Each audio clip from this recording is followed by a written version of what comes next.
സർവശക്തനാകുന്ന ദൈവത്തിന്റെ സാന്നിധ്യം കൊണ്ട് അനുഗ്രഹീതമായ സഭായോഗത്തിനായി ഞാൻ ദൈവത്തെ സ്തുതിക്കുന്നു. കർത്താവിന്റെ ശ്രേഷ്ഠദാസൻ പാസ്റ്റർ റജി വർഗീസ് അവர்கள், ദൈവദാസി കുഞ്ഞുങ്ങൾ, സഹശുശ്രൂഷകന്മാരായിരിക്കുന്ന സഹോദരന്മാർ, മത്സല്യ സഹോദരന്മാർ, സഹോദരിമാർ, കുഞ്ഞുങ്ങൾ, എല്ലാവർക്കും എൻ്റെ യേശു കർത്താവിന്റെ നാമത്തിൽ എൻ്റെ സ്നേഹവന്ദനം അറിയും. കർത്താവ് നമ്മെ ഏറ്റവും കൂടുതൽ സ്നേഹിക്കുന്നു എന്ന് വിശ്വസിക്കുന്ന കരങ്ങളെ അതുപോലെ സ്നേഹിക്കുന്ന ഒരു ദൈവത്തെ സേവിക്കുവാൻ ഭാഗ്യം തന്നതിനാൽ ദൈവത്തെ സ്തുതിക്കുന്നു. വളരെ സിമ്പിളായിട്ട് ലളിതമായിട്ട് ദൈവസ്ഥനിൽ വന്നാൽ മതി. ദൈവം നമ്മളെ എന്ത് ചെയ്യും? തീർച്ചയായും അനുഗ്രഹിക്കും. അനുഗ്രഹിക്കാനിരിക്കുന്ന ദൈവമാണ് നമ്മുടെ ദൈവം. വിശ്വസിക്കാൻ ഒന്നുകൂടെ ദൈവത്തെ സ്തുതിച്ചു. ആർക്കും അടുത്തുകൂടാതെ വേണം അത്ഭുത വെളിച്ചത്തിൽ അധിവസിക്കുന്ന ആത്മാവും അരൂപനും അദൃശ്യനുമായ ദൈവത്തെ ആദിമ അപ്പോസ്തല പിതാക്കന്മാർ ആഴ്ചയുടെ ആദ്യ ദിവസം ആത്മീയ ഗീതങ്ങൾ പാടി ആത്മാവിൽ നിറഞ്ഞ് അന്യഭാഷകളിൽ ആരാധിച്ച് അകത്തെ മനുഷ്യനെ സംബന്ധിച്ച് ആനന്ദം അനുഭവിച്ചിരുന്നത് പോലെ അരുമനാഥന്റെ ആഗമനം ആസന്നമായിരിക്കുന്ന ഈ അന്ത്യനാളുകളിൽ ഈ ആഴ്ചയുടെ ആരംഭത്തിൽ ആലയത്തിന് അകത്തേക്ക് ആത്മാവിന്റെ പ്രേരണയാൽ വന്ന് ആത്മീയ ഗീതങ്ങൾ പാടി ആത്മാവിൽ നിറഞ്ഞ അന്യഭാഷകളിൽ അരുമനാഥനെ ആരാധിപ്പാൻ അന്ധകാരങ്ങളുമായ അവനിയിൽ വെച്ച് അസുലഭ അവസരം അവിടുന്ന് അവശേഷിപ്പിച്ച് സമ്മതോർത്ത് ആത്മീയരായ ദൈവമക്കൾ ആത്മാർത്ഥമായ ദൈവത്തെ സ്തുതിച്ചാട്ട് സാധുക്കളായ സഹോദരി സഹോദരന്മാരെ സഭായോഗത്തിൽ വന്ന സഭയായി സർവശക്തനെ സ്തുതിക്കുമ്പോൾ സ്വർഗത്തിലെ ദൈവം ആ സ്തുതിയുടെ കൂടെ താഴോട്ട് സഭയിലേക്ക് ഇറങ്ങി വരും. മനസ്സിലായ ദൈവത്തെ സ്തുതിക്കുക. ഞാൻ പ്രാർത്ഥിച്ച് ഒരുപാട് രോഗികൾക്ക് കർത്താവ് സൗഖ്യം കൊടുത്തിട്ടുണ്ട്. ഡഫ് ആൻഡ് ഡംബായിട്ടുള്ള അനേകർക്ക് കർത്താവ് സൗഖ്യം കൊടുത്തിട്ടുണ്ട്. അതുകൊണ്ട് ഞാൻ നിങ്ങൾക്ക് വേണ്ടി പ്രാർത്ഥിക്കുക. പക്ഷെ നിങ്ങൾ എനിക്ക് വേണ്ടി പ്രാർത്ഥിക്കണം. എന്റെ നേരെ അത് കൈനീട്ടി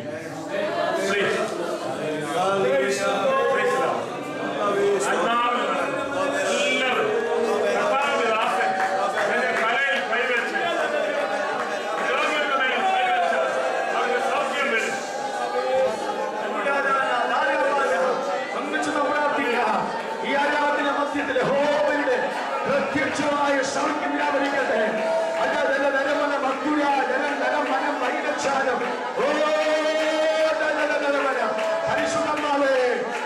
എനിക്ക് കഴിയാത്ത വല്ല കാര്യമുണ്ടോ എന്ന് അറിയിച്ചത് യേശുവിന്റെ നാമത്തില് കൈവശം നല്ല സാക്ഷ്യം കൊണ്ടവനായ യേശുവിന്റെ അധികാരമുള്ള നാമത്തിൽ അതിയുടെ അടിപ്പിടരുടെന്നാൽ ഞങ്ങൾക്ക് സൗഖ്യം മാറിയിരിക്കണമെന്ന് വചനത്തിൽ വായിക്കുന്നത് പോലെ യേശുവിന്റെ അധികാരമുള്ള നാമത്തില് സമയത്ത് സൗഖ്യങ്ങളെ പ്രഖ്യാപിക്കുക. രോഗത്തിന്റെ പാടുകളെ ഈ ശരീരം വിട്ടുമാറത്താണ് രോഗത്തിന്റെ യേശുവിന്റെ അധികാരമുള്ള നാമത്തില് ഞങ്ങൾ ശാസിക്കുന്നു.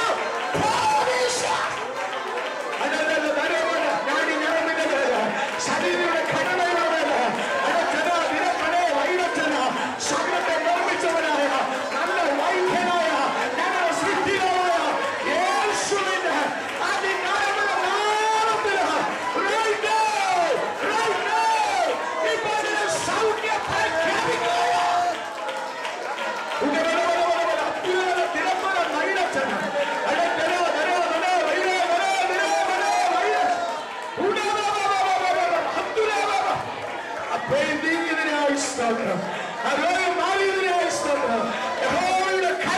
അത്ഭുത പ്രവർത്തിച്ചതിനായി വീരപ്രവർത്തി ഈ ഭയങ്കര വെളിപ്പെട്ടതിനായി പുത്രന്റെ മഹത്വം അർപ്പിക്കുന്നു യേശുവിൻ നാമത്തിൽ തന്നെ. ദൈവത്തെ ആരാധിച്ചത് കർത്താവിനെ ഒരു കാഴ്ച കാണിച്ചു. എന്താ ചോദിച്ചാൽ പാമ്പുകളും തേളുകളും വന്ന് അവരുടെ കാലെ കടിക്കുന്നതും പാമ്പുകൾ വന്ന് അവരുടെ കാലെ ചുറ്റുന്നതുമായ കാഴ്ച. കയ്യിൽ വടിയൊന്നുമില്ല, കയ്യിൽ ആയുധങ്ങളൊന്നും കരുതിയിട്ടില്ല. കർത്താവിന്റെ കാൽക്കൽ കണ്ണുനീരോടെ കൃപ പ്രാപിച്ച് അവർ മേലകീഴ് ചാടുമ്പോൾ കാലെ ചുറ്റിയ പാമ്പുകളൊക്കെ ചാടുന്നത് ദൈവാത്മാവിനെ കാണിച്ചു. എന്തിനാ ദൈവദാസനെ നീ പൊങ്ങി ചാടുന്നത്? പാമ്പുകളെയും തേനുകളെയും ശത്രുക്കളുടെ സകല ബലത്തെയും ചവിട്ടി ചവിട്ടി നദിക്കുകയാണ്.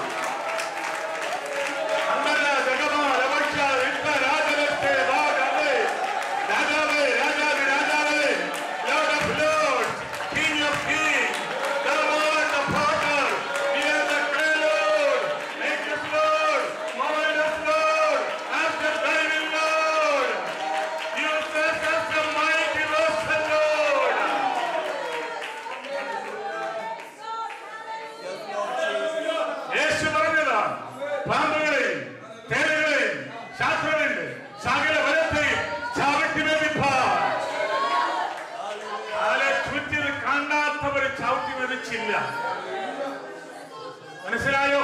കയ്യിൽ വടിയില്ല, ആയുധമില്ല. കാലെ പാമ്പ് ചുറ്റിയാൽ എന്ത് ചെയ്യും?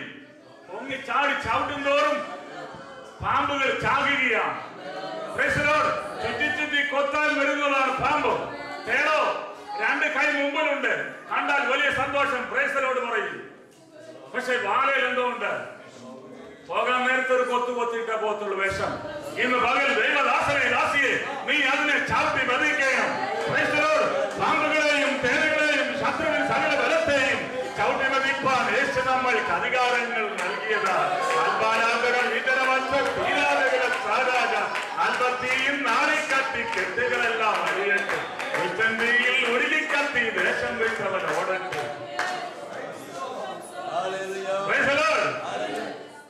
പാട്ടത്തെ വരി പാടിയെന്നുള്ള സമയമില്ലാത്തതുകൊണ്ട് അവിടേക്കെല്ലാം കിടക്കാൻ ആഗ്രഹിക്കുന്നില്ല.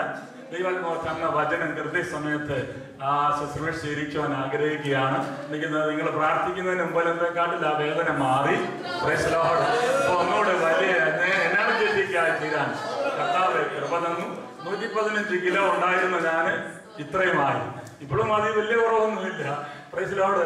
KFC ഒക്കെ അടിച്ച്, മക്ഡൊണാൾഡ്സും അടിച്ച്, ഓറഞ്ച് ജ്യൂസും ആപ്പിൾ ജ്യൂസും ഒക്കെ അടിച്ച പിന്നെ അങ്ങനെ പാലൊക്കെ പച്ചയ്ക്കാൻ കുടിക്കുമായിരുന്നു. Praise Lord. അങ്ങനെയുള്ള ഒരു അനുഭവമായിരുന്നു US വെച്ച് എനിക്ക്. എന്നാൽ ദൈവം എന്നെ ഇന്നയോളം നടത്തിയെന്നല്ലാതെ ഒന്നും പുകഴുവാനില്ല, ഒന്നും പ്രശംസിപ്പാനില്ല. എനിക്ക് 7 സഹോദരന്മാരുണ്ട്, ഒരു സഹോദരിയുണ്ട്. Praise Lord. അവരാരും പോയിട്ടില്ലാത്ത സ്ഥലങ്ങളിൽ പോകുവാൻ, റോൾസ് റോയ്സ് തൊട്ട് ലോകത്തുള്ള സകല വാഹനത്തിൽ ഒന്ന് കയറാൻ കർത്താവ് കൃപ വന്നുകൊണ്ട് ദൈവത്തെ സ്തുതിക്കുകയാണ്. ഒരു മനുഷ്യനിൽ കൃപ കിട്ടിയാൽ കർത്താവ് അവനെ എത്ര ഉയർത്തും, അവളെ എത്ര ഉയർത്തും എന്നാർക്കും അനുമാനിക്കുവാൻ സാധ്യമാണ്. വിശ്വാസമുള്ള ഒരു ദൈവത്തെ സ്തുതിച്ചാൽ. ഉൽപ്പത്തി പുസ്തകം 9-ാം അധ്യായം അതിന്റെ 19-18 മുതലുള്ള വാക്യങ്ങൾ നമുക്കിന്ന് വായിക്കും. ഉൽപ്പത്തി പുസ്തകം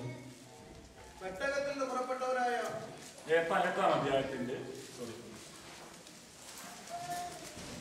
18 മുതൽ നമുക്ക് വേഗത്തിലൊന്നും. എന്നാൽ സർവ്വഭൂമിയിലും വെള്ളം കിടന്നുകൊണ്ട് പ്രാവ് കാവലിൽ സ്ഥലം കാണാതെ അവന്റെ അടുക്കൽ പെട്ടകത്തിലേക്ക് മടങ്ങി വന്നു.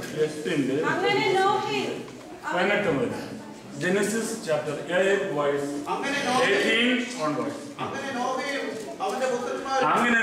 അവന്റെ പുത്രന്മാരും ഭാര്യയും പുത്രന്മാരുടെ ഭാര്യമാരും പെട്ടകത്തിൽ നിന്ന് പുറത്തിറങ്ങി.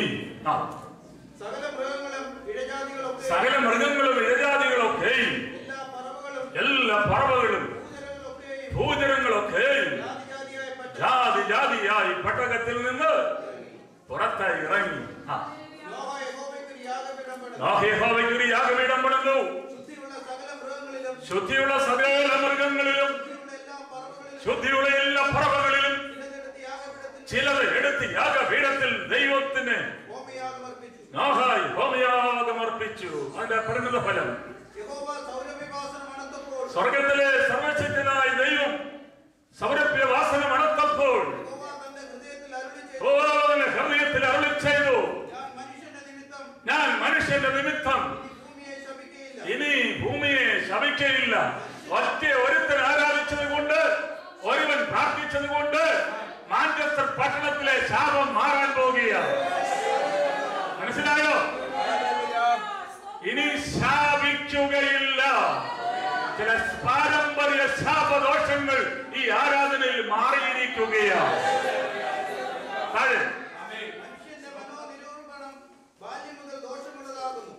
മനോനിരൂപണം മഹാദൈവം അകലത്തിരുന്ന് ആരാഞ്ഞറിഞ്ഞ് ശോധന ചെയ്യുന്നെന്ന്. ഞാൻ ചെയ്തതുപോലെ സകല ജീവികളെ ഇനി അപ്പൊ നശിപ്പിക്കുകയില്ല. നാശം നിനക്കും എനിക്കും ഇനി ഉണ്ടാകത്തില്ല. മനസ്സിലായോ? ഒറ്റ ഒരുത്തൻ 21 ദിവസം ഉപവാസം ഇരുന്നത്, ഒറ്റ ഒരുത്തൻ പ്രാർത്ഥിച്ചതാ, ഒറ്റ സഭ പ്രാർത്ഥിച്ചതാ, ഒറ്റ യാഗം അർപ്പിച്ചതാ നോഹ.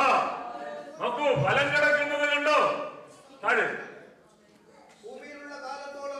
ഭൂമിയുള്ള കാലത്തോളം വിതയും കൊയ്ത്തും ശീതവും ഉഷ്ണവും വേനലും വർഷവും രാവും പകലും നിന്നു പോകുകയുമില്ല.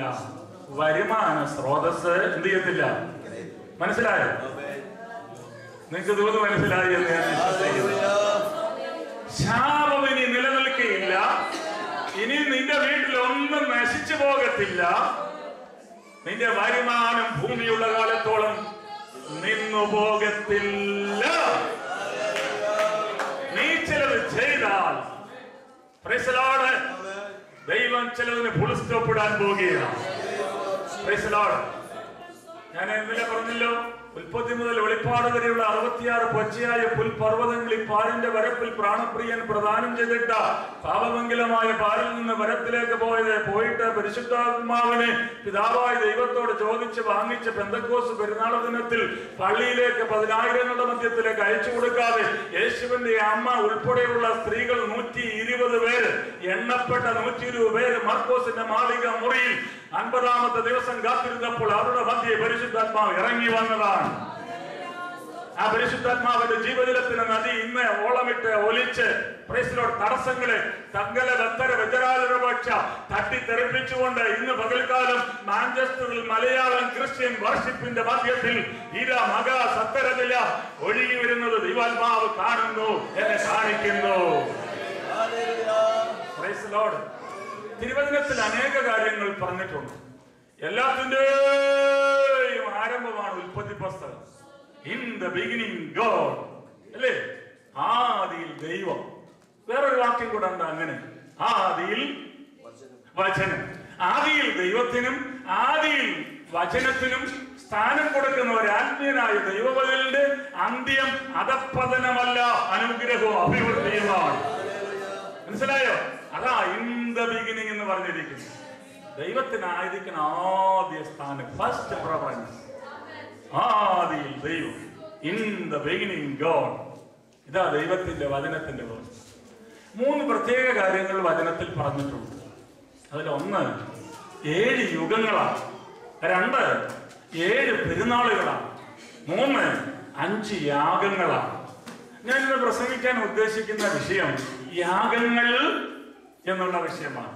കൃത്യസമയം നിർത്തുകയും ചെയ്യാം. പ്രസംഗം തീർന്നോ ഇല്ലെന്നുള്ള പോയിന്റ് തീർന്നോ എന്നുള്ള എനിക്ക് വിഷയമല്ല. സമയം തീർന്നു അപ്പോൾ നിർത്തുക, ബാക്കി പിന്നീട് ശേഷം പിന്നാലെ എന്ന് പറഞ്ഞുകൊണ്ട് പ്രസിലോട് ഈ ദേവദാസനോ പുറകെ വരുന്ന ദേവദാസന്മാരൊക്കെ പ്രസംഗിച്ചോളും. മഹാസമുദ്രമാണ് ദൈവത്തിന്റെ വചനം. മുക്കുവൻ മനുഷ്യജീവന് വില കൽപ്പിക്കാതെ മഹാസമുദ്രത്തിലേക്ക് മുങ്ങിച്ചെന്ന് മുത്തിച്ചിപ്പികൾ പൊക്കിയെടുത്ത് മഹാസമുദ്രത്തിൽ നിന്ന് പൊങ്ങിക്കരയിലേക്ക് വരുന്ന പോലെയാണ് ഓരോ ദൈവദാസന്മാരും ദൈവവചനമാകുന്ന മഹാസമുദ്രത്തിൽ മുങ്ങിത്തപ്പി വചനം മുത്തുകളായി, വിലയേറിയ മുത്തുകളായി വെളിയിലേക്ക് വരുന്നത്. മനസ്സിലായോ? അത് നിങ്ങൾ കേൾക്കണം. അക്ബർ ചക്രവർത്തി ഇന്ത്യ ഭരിക്കുന്ന കാലത്ത് ഒരു പ്രധാനമന്ത്രിയെ വേണം, തെരഞ്ഞെടുപ്പ് നടത്തി. എല്ലാരെയും വരുത്തി, ബുദ്ധിമാന്മാരെല്ലാം വരാൻ പറഞ്ഞു. 3 പാവകളെ നിർത്തി. 3 പാവയുടെ കയ്യിൽ ഓരോ വടിയുണ്ട് ഇതിന് പിടിച്ച്. ബുദ്ധിമാനായ പാവയെ തെരഞ്ഞെടുക്കുന്നവനെ എന്റെ അരമനയിൽ അധികാരം കൊടുത്ത് അവനെ പ്രധാനമന്ത്രിയാക്കുന്നു. ഒരുപാട് പേര് വന്നു, ഓരോ പാവയെ തെരഞ്ഞെടുത്തു. രാജാവിന് മനസ്സിലായി ഇവനൊന്നും ബുദ്ധിയുള്ള, ഇവനൊന്നും പ്രധാനമന്ത്രിയായിട്ട് എന്റെ അകത്തിരുത്താൻ, അരമനയ്ക്ക് അകത്തിരുത്താൻ കൊള്ളത്തില്ല. ഒരുത്തൻ വന്നു, രാജാവേ ഇത് ബുദ്ധിയുള്ള പാവയാണ്, എന്താണെന്നറിയാമോ? അവന്റെ ആ പാവയുടെ കയ്യിലെ കമ്പെടുത്ത് ചെവി കൂടെ അങ്ങോട്ട് ഇട്ടപ്പം ഇങ്ങനെ ചെവി കൂടെ വെളിയിൽ പോയി. ഇതിന് ബുദ്ധിയില്ല, കാരണം കേൾക്കുന്നതെല്ലാം ഇങ്ങനെ ചെവി കൂടെ അങ്ങനെ വെളിയിൽ പോകും. മറ്റേ നോക്കിയപ്പോൾ രണ്ടാമത്തെ പാവയുടെ ഇരിക്കുന്ന കമ്പെടുത്ത് ചെവിക്കൂടിട്ടപ്പം വായിക്കൂടെ വെളിയിൽ വന്നു. കേൾക്കുന്നതെല്ലാം വായിക്കൂടെ ഓതയ്ക്ക് പാട്ടെന്ന് പറഞ്ഞിട്ട് പറഞ്ഞുകൊണ്ട് നടക്കും. ഇതിനും ബുദ്ധിയില്ല. മൂന്നാമത്തെ പാവയുടെ അടുത്തേക്ക് ചെന്നപ്പോൾ ചെവിക്കൂടിട്ട കമ്പ് താഴോട്ട് വന്നത് ഒരിടത്തൂടും വെളിയിൽ വന്നില്ല. കൈ ഇങ്ങനെ പ്രവർത്തിച്ചു, ഇങ്ങനെ അനങ്ങി പാവയുടെ. ആ ബുദ്ധിമാനായ മനുഷ്യൻ പറഞ്ഞു, രാജാവേ, ഈ പാവ തന്നെ ബുദ്ധിയുള്ള പാവ. ഈ കാതിൽ കൂടെ കേട്ടതനുസരിച്ച് പ്രവർത്തിക്കാൻ പ്രാപ്തിയുള്ള ഒരു പാവയാ ഈ രഹസ്യം അടങ്ങിയിരിക്കുന്ന മർമ്മം അടങ്ങിയിരിക്കുന്ന ഈ പാവയാണ് ബുദ്ധിയുള്ള പാവ. അവൻ പ്രധാനമന്ത്രിയായി. ഞാൻ പറഞ്ഞതിന് സാരം, God has hidden the mystery of the kingdom of God to the prudent and learned of this world, and he has revealed the mystery of the kingdom of God to the children of God. മനസ്സിലായോ? ജ്ഞാനികൾക്കും വിവേകികൾക്കും മറച്ചു വച്ചിരിക്കുന്ന മർമ്മം, അനേക സയന്റിസ്റ്റുകൾക്ക് മനസ്സിലാകാത്ത മർമ്മം, ഈ മണ്ണിന് മുകളിൽ മനുഷ്യരുടെ മധ്യത്തിൽ വെച്ച് മണവാട്ടിയെ നിനക്ക് ദൈവം വെളിപ്പെടുത്തി തന്നത് കൊണ്ട് നീ ഇതിന്റെ പകൽക്കാലം അടങ്ങിയിരിക്കരുത്. ദൈവത്തെ ഒന്നുകൂടെ സ്തുതിച്ചാട്ട്. ഞാൻ പാസ്റ്ററോട് പറയായിരുന്നു, പാസ്റ്ററെ, ദൈവാത്മാവ് കഴിഞ്ഞ രാത്രി എന്നോട് പറഞ്ഞു, ഇവിടെ പാസ്റ്റർമാരുടെ ട്രെയിനിങ് കൊടുത്ത് പഠിപ്പിക്കുന്ന ബൈബിൾ സ്കൂൾ തുടങ്ങാൻ പോവുക നിങ്ങളുടെ ഈ സഭ. മനസ്സിലായോ? ആൺകുട്ടികളെയും പെൺകുട്ടികളെയും, അതായത് നിങ്ങളെ ദൈവദിനം പഠിപ്പിച്ച് വയലിലേക്ക് ഇറക്കാൻ പോകുകയാണ്. ശിംശോനോട് ദൈവം പറഞ്ഞു, 300 കുറുക്കന്മാരെ കൂട്ടിക്കെട്ടി ഓരോരുത്തർ 2 പേരെ വെച്ച് വാല് കൂട്ടിക്കെട്ടി പന്തം ചുറ്റി എണ്ണയൊഴിച്ച് തീ കത്തിച്ച് വിട്ടേരെ. കത്തോലിക്കിന്റെ വയലിൽ വിളഞ്ഞു കിടക്കിയ അന്യാരാധന അമ്മയാരാധന അവസാനിപ്പിക്കാൻ, അവന്റെ കണ്ടത്തിൽ തീ കത്തിച്ചതിനെ ഇല്ലാതാക്കുവാൻ യാക്കോബക്കാരന്റെ പുണ്യവാള ശക്തികളുടെ അരിക്കലേക്ക് വിളവ് നെല്ല് വിളഞ്ഞു കിടക്കിയ അവിടെ കത്തിയ ആ അന്യാരാധനയെ കെടുത്താൽ ഇവിടെ നിന്ന് ചിലരെ ട്രെയിൻ ചെയ്ത തീയുടങ്ങിയുമായി വയലിലേക്ക് ഇറക്കുവാൻ ദൈവം ഈ ദൈവദാസനെയും ഈ സഭയെയും അല്പത്തെ കൊണ്ട് അധികമാക്കി വർദ്ധനവതച്ച പട്ടണങ്ങൾ തോറും പിടിച്ചെടുക്കുവാൻ നിങ്ങൾക്ക് പ്രാപ്തി തന്നു ദൈവം ക്രമീകരണം ചെയ്യാൻ പോവാം. വിശ്വാസമുണ്ട് ദൈവത്തെ സ്തുതിച്ചാണ്. പിന്നെ ദൈവദാസനോട് പറഞ്ഞു, ദേവദാസനെ ടെലിവിഷനിൽ കൂടെ, ബ്രിട്ടീഷുകാരുടെ ടെലിവിഷനിൽ കൂടെ മലയാളത്തിൽ ദൈവദിനം പ്രസംഗിക്കാൻ പോവാണ്. ദൈവം പറഞ്ഞ കള്ളത്തരം പറയുന്നതിനല്ല ദൈവം. Price the Lord. ദൈവം നിനക്കൊരു വാഗ്ദത്തവും വെളിപ്പാടും ദർശനവും സ്വപ്നവും ദൈവദാസനെ ദാസിയെ തന്നിട്ടുണ്ടെങ്കിൽ അത് നിവർത്തിക്കുന്ന സുദിനമിത സമീപിച്ചു വരുന്നു. Price the Lord. 5 വിധമായ യാഗങ്ങൾ. 1 ദഹനയാഗം, 2 ഭോജനയാഗം, 3 സമാധാനയാഗം, 4 പാപയാഗം, 5 അകൃത്യയാഗം. ഇങ്ങനെ 5 യാഗങ്ങളാണ്. 7 വിധമായ യുഗങ്ങളുണ്ട്. 7 ഡിസ്പെൻസേഷൻസ്. എന്നെ ഓർപ്പിച്ചങ്ങ് വിടാം. നിഷ്പാപയുഗം, മനസാക്ഷിയുഗം, മാനുഷിക ഭരണയുഗം, വാഗ്ദത്ത യുഗം, ന്യായപ്രമാണ യുഗം, 6 കൃപായുഗം, 7 ഭാവിയുഗം. ഭാവിയുഗത്തിന് 3 അവസ്ഥയുണ്ട്. മധ്യാകാശ വാഴ്ച, സഹസ്രാബ്ദയുഗം, നിത്യത. അതൊരിക്കലും കാലം തീർന്നു പോകത്തില്ല. Price the Lord. പിന്നെ 7 പെരുന്നാളുകളുണ്ട്. ഇതൊക്കെ പഴയ നിയമത്തിൽ കിടക്കുന്നതാ. പെസഹ പെരുന്നാള്, ആദ്യമലക്കറ്റിയുടെ പെരുന്നാള്, പിന്നെ വാരോത്സവം, പുളിപ്പില്ലാത്ത അപ്പത്തിന്റെ പെരുന്നാള്, 4 പെന്തക്കോസ്ത് പെരുന്നാള്, 5 കാഹളവല്ലി പെരുന്നാള്, 6 പാപപരിഹാര പെരുന്നാള്, 7 ഇന്ന് മുസ്ലിങ്ങള് ഹജ്ജിന് മക്കയിൽ പോകുന്ന പോലെ ഭൂലോകത്തുള്ള സകല മനുഷ്യരും യെരൂശലേമിൽ യേശുക്രിസ്തുവിനെ ആരാധിപ്പാൻ വരുന്ന പെരുന്നാളുണ്ട്. അതിന്റെ പേരെന്തുവാ? കൂടാര പെരുന്നാൾ. ഇതൊക്കെ കാലാനുസൃതമായി നടന്നുകൊണ്ടിരിക്കുക. ദൈവമക്കളെ, വിശ്വസിക്കുക, ദൈവത്തെ സ്തുതിച്ചാട്ടെ. സകല കാര്യങ്ങളും അതിന്റെ കാലക്കണക്കനുസരിച്ച് നടന്നുകൊണ്ടിരിക്കുക.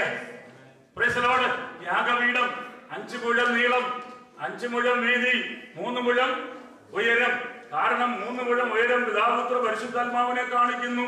യാഗപീഠത്തിന്റെ ഉയരം കൂടിയാൽ പൊക്കം കുറഞ്ഞൊരു ഡാഫ് സക്കായിയെ പോലുള്ളവർ പറയാം, എന്റെ ഉപദേശി യാഗപീഠത്തിൽ എന്തുവാ യാഗവസ്തു ഇരിക്കുന്നത് എനിക്ക് കാണാൻ പറ്റത്തില്ല. Price the Lord. അതുകൊണ്ട് യാഗപീഠത്തിന്റെ പൊക്കം കുറച്ച് 3 മുഴമേ ഉള്ളൂ. കാൽവരി ക്രൂശിലെ ക്രിസ്തുവിനെ ലോകത്തിലുള്ള സകല മനുഷ്യരും കാണേണ്ടതിന് വേണ്ടിയാണ് ഭൂലോകത്തിന്റെ മധ്യസ്ഥലമായ യെരുശലേമിൽ കാൽവരി മലയുടെ മുകളിൽ പരസ്യമായി നിർത്തിയത്. എന്നോട് ഹിന്ദുക്കൾ ചോദിക്കാറുണ്ട്, യേശു ക്രിസ്തു എന്താ ഇന്ത്യയിൽ വന്ന് ജനിക്കാഞ്ഞത്? ഇന്ത്യ ഉണ്ടായിട്ട് 8000 കോടി വർഷമായി എന്നാ അവര് വിശ്വസിക്കുന്നു. ബിംബാരാധികളുടെ മധ്യ യേശു ക്രിസ്തുവിന് വരാനൊക്കും? Praise the lord. ഭൂലോകത്തിലെ സകല മനുഷ്യരും ബിംബാരാധികളായി മാറിയപ്പോൾ അബ്രഹാമിൽ കൂടെ, ഇസാക്കിൽ കൂടെ, യാക്കോബിൽ കൂടെ, 12 ഗോത്രപിതാക്കന്മാരിൽ കൂടെ അന്യാരാധന അവസാനിപ്പിച്ച് പ്രമാണം കൊടുത്ത ഒരു പ്രത്യേക ജാതിയെ ലോകത്തിന്റെ കേന്ദ്രസ്ഥലത്ത് ദൈവം വിളിച്ച് വേർതിരിച്ചു. അതാണ് ഇസ്രായേൽ, അതാണ് യഹൂദൻ. യഹൂദൻ എന്ന് പറഞ്ഞാൽ ആരാ? ആത്മീയർത്ഥം സ്തുതിക്കുന്നവൻ. യഹൂദ എന്ന് പറഞ്ഞാൽ സ്തുതി. സ്തുതിക്കുന്ന കുറച്ചുപേരെ ഇവിടെ കൂട്ടി വന്നിരുത്തി കൊണ്ടുവന്നിരിക്കുക. അവരുടെ മധ്യത്തിൽ യേശു ക്രിസ്തുവുണ്ട്. Praise the lord. വിശ്വസികൾ ദൈവത്തെ സ്തുതിച്ചാട്ടെ. നോഹയെ, നീ ഗോഫർ മരം കൊണ്ടൊരു പെട്ടകം ഉണ്ടാക്കണം. നിങ്ങളെല്ലാം ഇവിടെ ശ്രദ്ധിച്ചാട്ട് ഞാൻ പെട്ടെന്ന് നിർത്താം. Price the Lord. ഗോഫർ മരം എന്ന് പറഞ്ഞാൽ ആ വാക്കിന്റെ അർത്ഥം പാപപരിഹാരം. ഗോഫർ എന്ന വാക്കിന്റെ അർത്ഥം പാപപരിഹാരം എന്നാണ്. പാപത്തെ പച്ചവെള്ളം പോലെ പാനം ചെയ്തുകൊണ്ട് പിശാച് പാപത്തിന്റെ പാശം കൊണ്ട് 10,000 പാപികളെ പൊതിഞ്ഞു കെട്ടി പാതാളത്തിലേക്ക് പ്രതിദിനം പിടിച്ചു വലിച്ചു കൊണ്ടുപോകുമ്പോൾ, നോഹയേ, ഞാൻ ഈ ജനത്തെ നശിപ്പിക്കാൻ പോകുക, എന്നാൽ അവരുടെ മധ്യത്തിൽ നിന്ന്, ആയിരങ്ങളുടെ മധ്യത്തിൽ നിന്ന് നിനക്ക് ഞാൻ കൃപ തരാൻ പോകുക. ദൈവത്തിലെ അങ്ങനെ കൃപ കിട്ടിയ ദൈവത്തെ സ്തുതിച്ചാട്ടെ. നിന്റെ കുടുംബത്തിൽ നിന്ന് പ്രൈസ് ദി ലോർഡ് കരിമരവും കരിവേലവും കർത്താവ് വെട്ടി മാറ്റിക്കളഞ്ഞപ്പോൾ ആ കുറ്റിയിൽ നിന്ന്, ആ കുടുംബത്തിൽ നിന്ന്, ആ കൈകവനയിൽ നിന്ന്, ആ പുതുപ്പറമ്പിൽ നിന്ന്, ആ കൊച്ചുഴത്തിൽ നിന്ന് സാധു നിന്നെ ഒരു മുളയായി, വിശുദ്ധ സന്തതിയായി പിതാക്കന്മാർ കഷ്ടപ്പെട്ടെടുത്ത് നിന്നെ മുളപ്പിച്ചു കൊണ്ടുവന്ന, എന്നെ മുളപ്പിച്ചു കൊണ്ടുവന്ന താഴെ വേരൂന്നി ഇതേ ഫലം കാണിക്കുന്ന ഒരു ദൈവവൈതലാക്കി, യഹൂദനാക്കി, പുതിയ ഇസ്രായേലാക്കി ദൈവം നമ്മെ തീർത്തതുകൊണ്ട് സ്തുതിക്കുവാൻ, സ്തോത്രം ചെയ്യുവാൻ നിനക്ക് അവകാശമുണ്ട്. ദൈവത്തെ സ്തുതിച്ചാട്ടെ.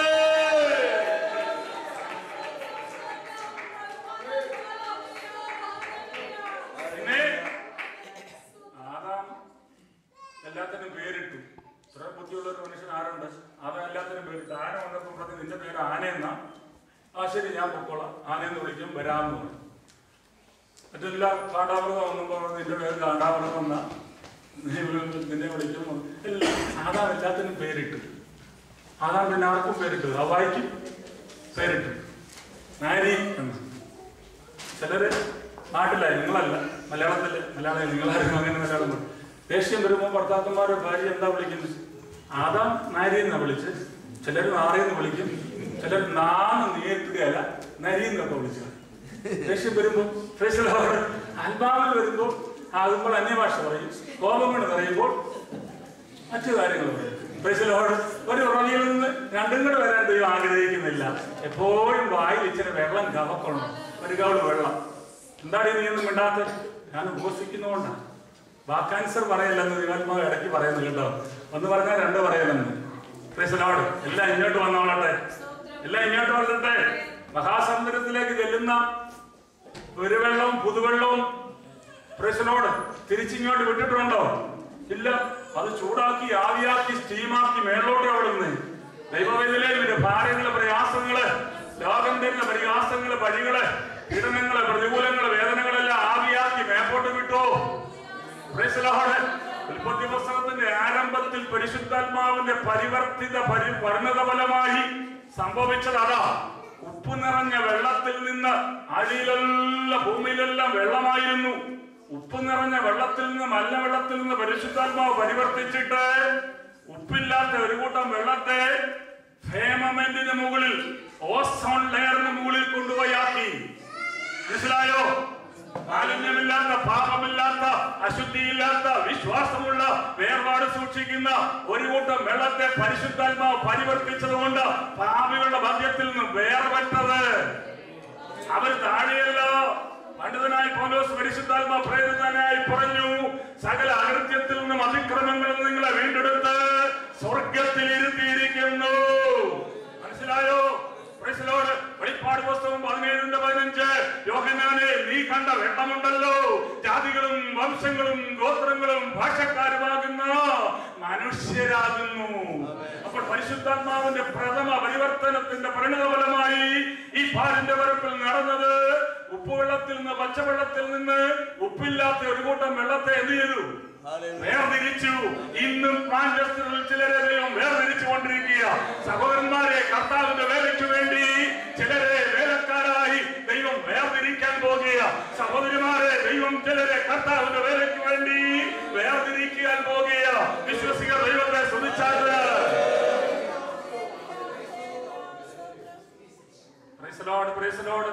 വായിച്ച വേദഭാഗം നോക്ക പുറത്തിറങ്ങി. നോക്കേ, എല്ലാം പറയാൻ സമയമില്ലാത്ത നിർത്താൻ പോവാം.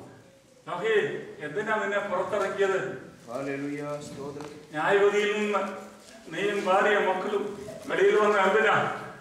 ഒരു ഉപവാസ പ്രാർത്ഥന വെക്കാൻ, എന്റെ വീട്ടിലൊരു പ്രാർത്ഥന നടത്താൻ, എന്റെ വീട്ടിലൊരു യാഗപീഠം പണിത് അവിടെ ഒരു ആരാധന നടത്താനാ. മനസ്സിലായോ? തോത് ഒരു വീട്ടിലൊരു പ്രാർത്ഥന നടത്തിയാൽ ചില ശാപദോഷങ്ങൾ മാറിപ്പോകും, ചില നാശങ്ങൾ നീങ്ങിപ്പോകും, ചില വരുമാനങ്ങൾ പുതിയ ഉറവയായി തുറന്നു വരും.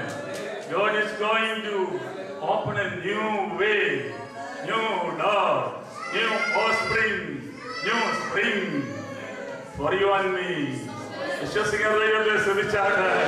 ദൈവമേ, ഒറ്റ പ്രാർത്ഥന പ്രാർത്ഥിച്ചാൽ മതി. സഭ ഒന്ന് പ്രാർത്ഥിച്ചാൽ മതി. നീ ഒരു പ്രാർത്ഥന വീട്ടിൽ വെച്ചാൽ മതി. ചിലർ പ്രാർത്ഥന വീട്ടിൽ വെക്കുകയല്ല. നിങ്ങളുടെ കാര്യമല്ല, കേരളത്തിലെ കാര്യമാണ്. എന്റെ ഭാഷ ആകെ പാടെ ഉപകരണങ്ങളുടെ ഫർണിച്ചർ എല്ലാം കൂടെ മാറി. ഇപ്പം ഫർണിച്ചേഴ്സായി എല്ലാം കൂടെ. ഞാൻ തെറ്റാ പറഞ്ഞത്, തമാശ പറഞ്ഞത്. ഫർണിച്ചർ എല്ലാം ആയി. എങ്ങോട്ടാണ് എല്ലാവരും വന്നിരിക്കുന്നത്? ഫർണിച്ചർ മാറ്റുകൊണ്ട് അവത്തിലങ്ങ് ഇരുന്ന് ആരാധിച്ചു. 10 ദൈവമക്കളും ഒരു ദൈവദാസനും കൂടെ വന്ന് സ്വോത്രം അല്ലേലിയ പറഞ്ഞ് ദൈവോചനം പറയുമ്പോൾ എയർ പൊല്യൂഷൻ വരെ മാറിപ്പോകും. മനസ്സിലായോ? കളുകുടിയന്മാര് കാലം കുത്തി നടക്കുന്ന നാട്ടിൽ കയ്യിൽ കുപ്പിയും പിടിച്ച് ഇങ്ങനെ പൊങ്ങിച്ചാടി നടക്കുന്ന നാട്ടിൽ അവിടെ എല്ലാം എയർ പൊല്യൂഷൻ വരെ മാറുന്നത് ദൈവമക്കൾ വീട്ടിൽ പ്രാർത്ഥന വയ്ക്കുമ്പോഴാണ്. ആ വീടിന് വിടുതലാണ്. ശാപങ്ങൾ നീങ്ങിപ്പോകുക, നാശങ്ങൾ നീങ്ങിപ്പോകുക, വരുമാനം വർദ്ധിച്ചു വരികയാണ്. മറന്നുപോകരുത്. യാഗപീഠം ശിഥിൽ കൊണ്ടുകൊണ്ട് കതിരമരങ്ങൾ ഉണ്ടാക്കി താമ്രം പൊതിയണം. താമ്രം പൊതിഞ്ഞിട്ട് അതിൽ എന്ത് ചെയ്യണം? തീ കത്തിക്കൊണ്ടായിരിക്കാൻ. നമുക്ക് നോക്കാം. യെശയ്യാ പ്രവചനം 6-ാം അധ്യായം അതിന്റെ 6-ാം വാക്യം ഒന്ന് വായിച്ചു. ഐശയ്യാ chapter 6:6. അപ്പോൾ സറാഫുകളിൽ ഒരുത്തൻ യാഗപീഠത്തിൽ നിന്ന് തൊടിൽ കൊണ്ട് ഒരു തീക്കനലെടുത്തു. അപ്പോൾ യാഗപീഠത്തിൽ എന്തുണ്ട്? കരിക്കട്ടയാണോ കനൽക്കട്ടയാണോ കർത്താവിന്റെ കാൽക്കല് കത്തിക്കൊണ്ടിരിക്കുന്നത്? പറഞ്ഞാട്ട് കനല കനല കനല. നീ കർത്താവിന്റെ കാൽക്കൽ യാഗപീഠത്തിൽ ദൈവസഭയിൽ ആത്മീയ ആരാധനയിൽ ഒരു കനലായി കത്തുന്നെങ്കിൽ നിന്നെ തൊടാൻ ദൈവദൂതൻ വന്നാലും കയ്യിൽ എന്തോ വേണം? കൊടില് വേണം, അല്ലെ കൈകൊള്ളുമെന്ന്. ദൈവദാസിയാരെ, ദൈവദാസന്മാരെ, നിങ്ങളുടെ ബോസിന് നിങ്ങളെ ഒന്നും ചെയ്യാനൊക്കത്തില്ലെന്ന്, നിങ്ങളുടെ ഇൻചാർജിനും നിങ്ങളുടെ സൂപ്രണ്ടിനും നിങ്ങളെ എന്നും അടിമവേല ചെയ്യിക്കാൻ ഒക്കത്തില്ലെന്ന്, ബ്ലെയിം ചെയ്യാൻ ഒക്കത്തില്ലെന്ന്. കൃപയുടെ കനൽ കത്തിക്കൊണ്ടിരിക്കുന്നിടത്തോളം കാലം ദൈവദൂതൻ വന്നാലും കൊടിലും കൊണ്ട് നിന്നെ തൊടാനൊക്കെ അല്ലെ അവരുടെ കൈകൊള്ളുമെന്ന്. മനസ്സിലായോ? ദൈവത്തെ സ്തുതിച്ചാട്ടെ. വെറുതെയല്ല, ദൈവദൂതൻ നിന്റെ അടുക്കലുണ്ടെന്ന്.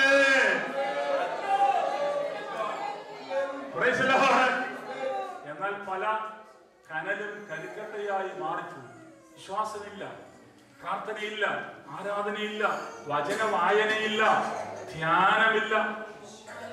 ക്രിസ്തുവിന്റെ തിരുമേനി പറഞ്ഞു വേദപുസ്തകം ആരും വായിക്കല്ലെന്ന്. ഞാൻ ഓർത്ത് എന്തിനാ അദ്ദേഹം അത് പറഞ്ഞെന്ന്. ശരിയല്ലേ? വേദപുസ്തകം ആരും വായിക്കല്ലേ, നോവലും ബാലരമയും വായിക്കണമെന്ന്. വേദപുസ്തകം എന്തിനുള്ള? ധ്യാനിക്കുവാനുള്ളതാ. അദ്ദേഹം ഒടുവിലത് പറഞ്ഞപ്പോഴാണ് എനിക്ക് ക്ലൂ മനസ്സിലായത്. വേദപുസ്തകം ധ്യാനിക്കുവാനുള്ളതാ.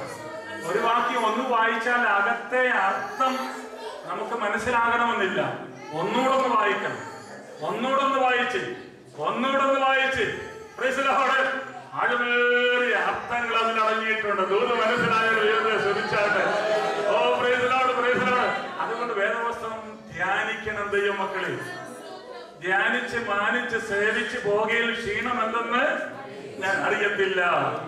രാത്രി മുഴുവൻ ജോലി ചെയ്തിട്ട് പകൽ വന്നിരിക്കുക കർത്താവിന്റെ കാലത്തിൽ ഇരിക്കാൻ ക്ഷീണമേ ഞാൻ അറിയുന്നില്ല. പ്രാണപ്രിയനെ കുറിച്ച് അവൻ 10,000 പേർകളിൽ പരമസുന്ദരനായതുകൊണ്ട് അവനെ ഞാൻ പൊന്നേശു എന്ന് വിളിച്ചതുകൊണ്ട് എനിക്ക് ഇവിടുത്തെ പൊന്നൊന്നുമില്ലേലും കാതലും കഴുത്തലും കാലലും തമ്മിലും ഇട്ടാളി വിട്ടില്ലേലും എന്റെ പ്രാണപ്രിയൻ പൊന്നേശുവായതുകൊണ്ട് അവന്റെ പാദപീഠത്തിൽ നിന്ന് ഞാൻ പാടുമെന്ന് പ്രാർത്ഥിക്കുമെന്ന് പുതുഭാഷകൾ പറയുമെന്ന് നിനക്കത് നിർത്താൻ ഒക്കത്തില്ലെന്ന് മനസ്സിലായ ഒരു ദൈവത്തെ സ്തുതിച്ചാട്ടെ. യാഗപീഠത്തിൽ നിന്ന് കനൽക്കട്ട കയ്യിൽ കൊടിലെടുത്ത് കനൽക്കട്ട പിടിച്ചുകൊണ്ട് എന്റെ അടുക്കലേക്ക് വന്നെന്ന് ഇന്ന് ദൂതൻ അത് ചെയ്തുകൊണ്ടിരിക്കുകയായിരുന്നു. ഇവിടെ ആരാധിച്ചുകൊണ്ടിരുന്ന വേളയിൽ ദൈവത്തിന്റെ ദൂതൻ ശുശ്രൂഷയ്ക്ക് ഐക്യപ്പെടുന്ന സേവകാത്മാക്കളായ ദൈവദൂതന്മാർ ദൈവസഭയുടെ മധ്യേ വന്ന് ദൈവദാസനെ തൊട്ട് ദൈവസഭയെ തൊട്ട് ശുദ്ധീകരിച്ചു കൊണ്ടിരിക്കുകയായിരുന്നു. വായിച്ചാൽ അതെന്റെ വായിക്ക് കൊടുവിച്ചു.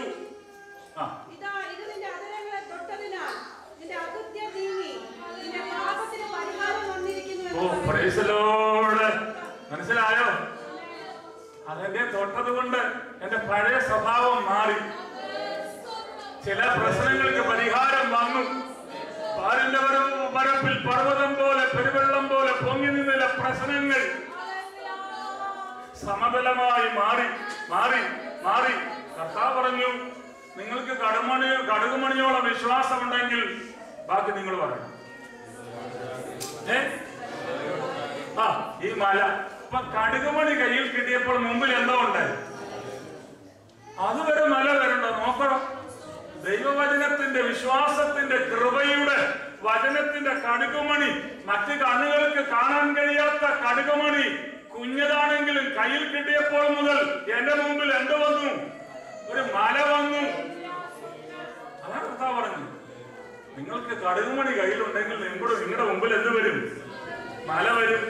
ആ മലയെ യേശുവിന്റെ നാമത്തിൽ എന്റെ കയ്യിലിരിക്കുന്ന ദൈവകൃപയുടെ വിശ്വാസത്തിന്റെ കടുകുമണിയാണ്. സാത്താൻ ഇത് കാണത്തില്ല. ദൈവവൈദ്യരെ ചില താലന്തുകൾ നിന്നെ ഏൽപ്പിച്ചിരിക്കുന്നത് സാത്താൻ അറിയത്തില്ല. ചിലപ്പോൾ കമ്പ്യൂട്ടർ രംഗത്തായിരിക്കാം, പാട്ടുപാടാനായിരിക്കാം, വായിക്കാനായിരിക്കാം, നെറ്റിലത് ഇന്റർനെറ്റിലത് പ്രൊഡ്യൂസ് ചെയ്യാൻ റിലീസ് ചെയ്യാനായിരിക്കാം, പ്രചരിപ്പിക്കാനായിരിക്കാം, പ്രസംഗിക്കാനായിരിക്കാം, യേശുവപ്പച്ചന്റെ വേല ചെയ്യാനായിരിക്കാം, കെട്ടപ്പെട്ട കഴുതകളെ കെട്ടഴിച്ച് കെട്ടുമൂട്ടിൽ നിന്ന് കർത്താവിന്റെ കാൽക്കൽ കൊണ്ടുവരാനായിരിക്കാം, സുബോധമില്ലാത്തവരെ വസ്ത്രം ധരിപ്പിച്ച് സുബോധം കൊടുത്ത് ദൈവദാസനെ ദൈവത്തിന്റെ അടുക്കൽ കൊണ്ടുവരാനായിരിക്കാം. ചില താലന്തുകൾ തരാതെ ദൈവം നമ്മെ ഇവിടെ അയച്ചിട്ടില്ല. ചില അവതരത്തെ തൊട്ടതുകൊണ്ട് നീങ്ങിപ്പോയി. ചില പ്രശ്നങ്ങൾ പരിഹരിക്കപ്പെട്ടു. വിശ്വസിക്കുക, ദൈവത്തെ സ്തുതിച്ചാട്ടെ. വായിച്ചു നിർത്താം. അനന്തരം ഞാൻ ആരെ അയക്കേണ്ടു? മാഞ്ചസ്റ്റർ മലയാളം ക്രിസ്ത്യൻ ചർച്ചിൽ നിന്ന് സുവിശേഷ വേലയ്ക്ക് വേണ്ടി അഹോരാത്രം അവരിൽ അധ്വാനിക്കുവാൻ അരിയും തലയും മുറുക്കി നെഞ്ചും നെറ്റിയിൽ നിന്ന് വേണ്ടി 33 തിരുവയസ്സിൽ രക്തവും ജീവനും മാംസവും ശരീരവും എനിക്ക് നൽകി യേശുവിന് വേണ്ടി യുവതിയെ ആരെ ഞാൻ അയക്കേണ്ടുവെന്നുള്ള സർവശക്തന്റെ ശബ്ദത്തിന്റെ മുമ്പിൽ കർത്താവേ ഞാനിതോ നീ എന്നെ അയക്കണമേ എന്ന് പറയുവാൻ ആരുണ്ടെന്ന് ദൈവാത്മാവ് ചോദിക്കുന്നു.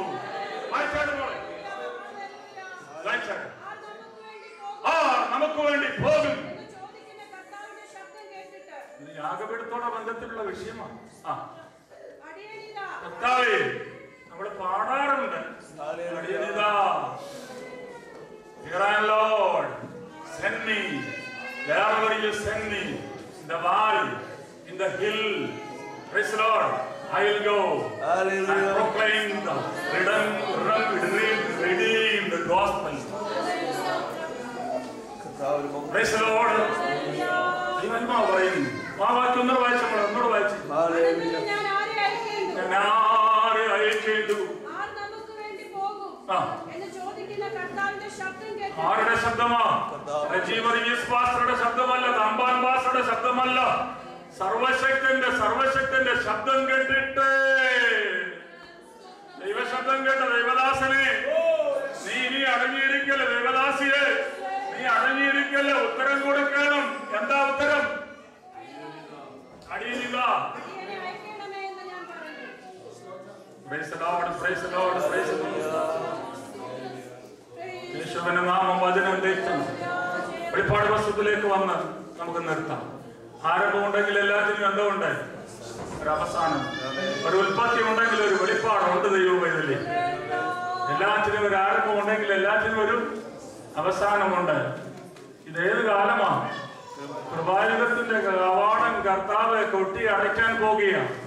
6 തീരാൻ തുടങ്ങുക, 7 വരാൻ പോകുകയാണ്. പൂർണ്ണതയുള്ളത് വരാൻ പോകുകയാണ്. കാന്തനാകുന്ന കർത്താവിന്റെ കാവല ശബ്ദം ഗാന്ധിയുടെ കാതിൽ ഇന്നാണോ നാളെയാണോ കേൾക്കുന്നതെന്ന് അറിയത്തില്ല. ഒരു കലാപ കലുഷിതമായ കാലഘട്ടത്തിലേക്ക് നാം കടന്നു വന്നിരിക്കുകയാണ്. സാമുദായിക സംഘടനകൾ, ജാതീയ പോരുകൾ, ജാതിയോട് വർഗീയ കലാപങ്ങൾ, റൈസിസം, പ്രൈസറോട് എല്ലായിടത്തും ഉണ്ടായിക്കൊണ്ടിരിക്കുക.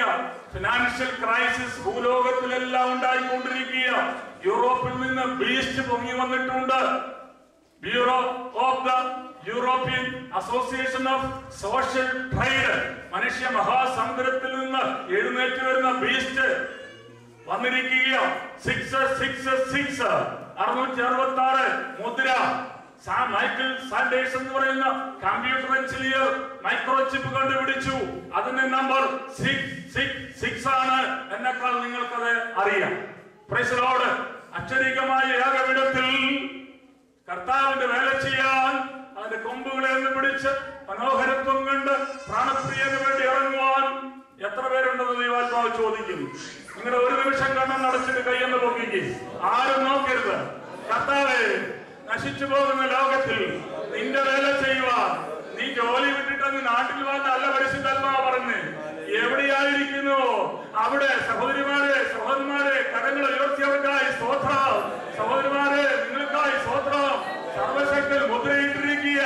Youngsters, teenagers, children, how many of you have intention to do the ministry of God in this perishing world? God has called you and me as a holy nation, as a children of God. How many of you take decision, a deep decision, determination? Lord, I am here. Send me, Lord. Fill me with the gift of the Holy Ghost. I will go. I will go. കടുമണികയിലുള്ള ദൈവദാസന്മാരെ ദൈവം അനുഗ്രഹിക്കട്ടെ. വെളിപ്പാട് പുസ്തകം 5:8 വായിച്ച് നിർത്തുക. വാങ്ങിയപ്പോൾ 4 ജീവികളും 24 മൂപ്പന്മാരും ഓരോരുത്തൻ വീണയും വിശുദ്ധന്മാരുടെ പ്രാർത്ഥന എന്ന ധൂപവർഗ്ഗം നിറഞ്ഞ പൊൻകലശവും പിടിച്ചുകൊണ്ട് കുഞ്ഞാടിന്റെ മുൻപാകെ വീണു. മറ്റേ വാക്യം കൂടെ 8:5 8:3. മറ്റൊരു ദൂതൻ ഒരു സ്വർണ്ണധൂപകലശവുമായി വന്നു യാഗപീഠത്തിനരികെ നിന്നു. യാഗപീഠത്തിന്റെ അരികെ നിന്നു. ഈ 21 ദിവസം യാഗപീഠം പണിയുകയാണ്. അല്പം കൂടെ തീർന്നില്ല. ഇപ്പം നിർത്താം. 2 മിനിറ്റ്. സിംഹാസനത്തിൽ നിന്നുള്ള സ്വർണ്ണപീഠത്തിന്മേൽ സകല വിശുദ്ധന്മാരുടെ പ്രാർത്ഥനയോട് ചേർക്കേണ്ടതിന് വളരെ ധൂപവർഗ്ഗം കൊടുത്തു. ഏലിയാവേ, യാഗപീഠം എങ്ങനെ കിടക്കുന്നു? ഇസ്രായേൽ മക്കൾ നിന്റെ വചനത്തെ നിരസിച്ചു. നിന്റെ യാഗപീഠത്തെ ഇടിച്ചു കളഞ്ഞു. നിന്റെ പ്രവാചകന്മാരെ വായിലെ വാളാകുന്ന വാക്കുകൾ കൊണ്ട് കൊന്നുകളഞ്ഞു. എങ്കിലും ഞാൻ ഒരുത്തൻ മാത്രം ശേഷിച്ചു. നീ ഒരുവനായി ശേഷിച്ചു നിന്നു. കർത്താവിന് വേണ്ടി അവസാനം വരെ നിൽക്കുവാൻ എലിയാവ് എന്ത് ചെയ്തു? ഇടിഞ്ഞു കിടന്ന യാഗപീഠത്തെ എന്ത് ചെയ്തു? പുതുക്കി പണിതു. കല്ലുകൾ ഇടിഞ്ഞു കിടന്നാൽ പഴുതാരി പിന്നെ പാമ്പും തേളും അതിന്റെ കീഴിൽ കിടക്കുന്നു. യാഗപീഠം പുതുക്കി പണിയുക. 21 ദിവസത്തെ പണിയാണ് അവിടെ നടക്കുന്നത്. പരിശുദ്ധാത്മാവാ പണിയുന്നത്. മനസ്സിലായ ഒരു ദൈവത്തെ ശ്രദ്ധിച്ചാലേ എലിയാവേ പണിതു. ഇറങ്ങാൻ പോകുക. തീ ഇറങ്ങിക്കൊണ്ടേയിരിക്കും. തീ നിർത്താൻ ആർക്കും കഴിയത്തില്ല. കർത്താവേ, ഈ യാഗപീഠത്തിൽ നടക്കുന്ന പ്രാർത്ഥന, വിശുദ്ധന്മാരുടെ സകല പ്രാർത്ഥനയും പിടിച്ചുകൊണ്ട് ദൂതൻ ദൈവത്തിന് മുമ്പാകെ നിൽപ്പുണ്ട്. ഈ ഉപവാസ പ്രാർത്ഥനയിൽ പ്രാർത്ഥിച്ച സകല വിഷയങ്ങളുമായി ദൂതൻ സ്വർഗത്തിൽ യാഗപീഠത്തിൽ ചെന്നു. അനന്തരം സ്വർഗത്തിലെ യാഗപീഠം തുറന്നു. സമയം വെച്ച ദൈവദാസന് സഭയ്ക്കും നന്ദി പറയുന്നു.